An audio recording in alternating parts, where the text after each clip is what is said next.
Hi, welcome to MediatorPodcast.com, a podcast and video series about mediation, negotiation, and collaboration. My name is Melissa Gragg, and I provide online valuation and mediation services in St. Louis, Missouri.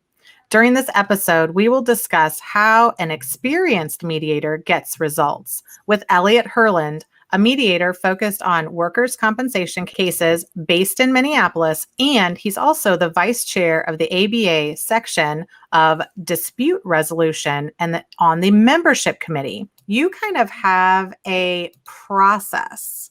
And so Can you kind of walk us through your typical mediation process, or the Herland, as I've called it, mediation process? Oh, I like that. Can I use that? Of course. I will use that. So even before the mediation begins, the process starts. After the scheduling, you send out instructions. I do most things by email. I rarely use paper and envelopes and stamps. So everything's by email or by phone.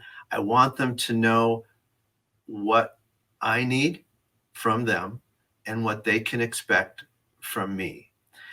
I also want, at the beginning of the pandemic, when people weren't all that familiar with Zoom, I would offer to do dress rehearsals.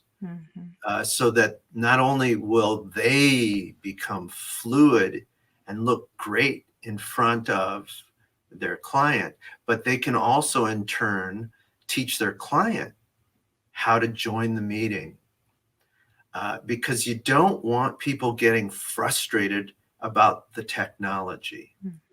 The other thing is you need to let the second attorney, the person that's going to make the counter offer, know that you're going to spend about a half hour with this other group of people.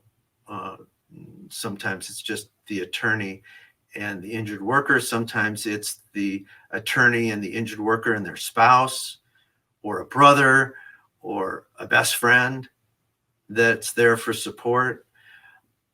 And, that can affect confidentiality, but you get people to agree on those types of things. But you let that other attorney know, hey, you can work on some other files for about a half an hour, because I'll be getting you after I'm done with them first. Then we'll spend some time together with your client. If they have the client there, sometimes they don't. I think it's important for the mediation to start on time, which means I need to get there early. In person, if I'm early, I'm on time. If I'm on time, I'm late. And if I'm late, I suck. That's not good. So I want to get a feel for the room. I want to make sure I'm all set up and ready to go. I don't want to be setting up in front of people. I don't want to be walking in or having people sitting in the waiting room of my Zoom meeting, wondering where is the guy. I want to be there so that as soon as that in the waiting room button hits, I'm immediately getting him into the main room, explaining what a breakout room is, putting him in their breakout room. I usually name the breakout room by their client's name. Melissa's room. I'm going to put you in Melissa's room. Okay. While you're in there, it's as if you're in your own room. It's confidential. No one can hear you. Here's what it looks like when I come in the room. Here's what it looks like when I come out of the room. Here's how you can get a hold of me. You push this question button. I'll get a message. I'll come back in, just like there was a door. So I make sure that all of that stuff gets explained even before the session starts. And then I get into my introduction. And again, that's something I talk about with the attorneys separately ahead of time, so that I find out what they want, because it's their mediation, it's not mine.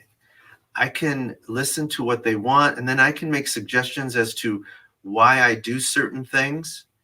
And if they still don't want me to do it that way, then I won't, even if I think that's the most effective thing. But I start off the mediation by asking, can I call you Melissa? Is that okay? You can call me Elliot. I want them to know it's informal. I ask them, hey, how did you sleep last night? Were you nervous? Because you got to know you don't need to be nervous. I'm not a judge. I'm not here to make a decision. I'm not here to weigh the evidence. I'm also not your lawyer. You have a great lawyer, one of the best. They're going to answer all your questions. They're the ones that are going to give you the legal advice. And that goes for in the other room too. I'm not doing any of that stuff. My role as a mediator is much different. Now, having said that, I am a lawyer and I know about confidentiality. I'm also an Eagle Scout. I'm trustworthy. And I could do the whole 12 steps of the law if you wanted me to. I try to then bring in that stuff that I know. I let them know that their attorney has really prepared me.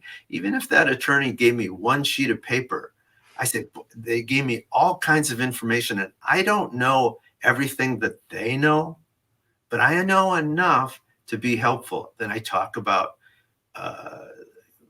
my experience as a mediator.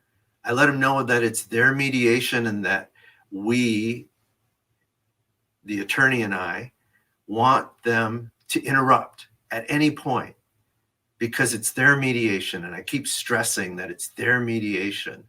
And we want them to have their questions answered, or if they feel uncomfortable about something,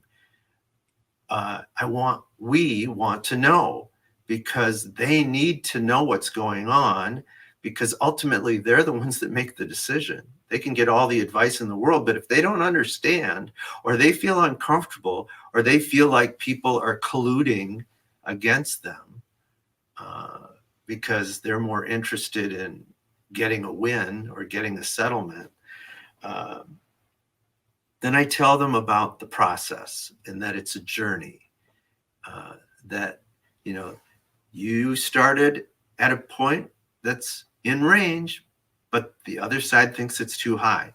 And I want you to know ahead of time, when I come back with their counteroffer, if you didn't know this was a journey, you'd be insulted. You'd say, what? Are you kidding me? They think I'm going to settle my case for that? The answer is no. They don't think that at all. That's the beginning of the journey. You do not need to be emotional. In fact, you need to make a clear-headed business decision about what you're going to do. And if you can't separate that emotion from making this clear-headed business decision, it's going to be a problem.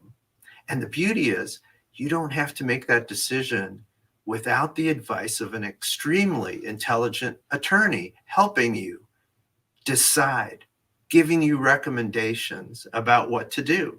So we're going to be going back and forth until we get to an agreement.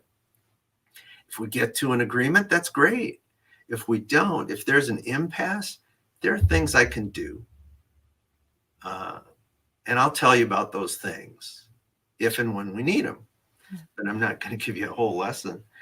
And then I just let them know that when I go from room to room and I come back and I'm pushing them, I want them to know I'm not representing the other side. I'm doing what a mediator does.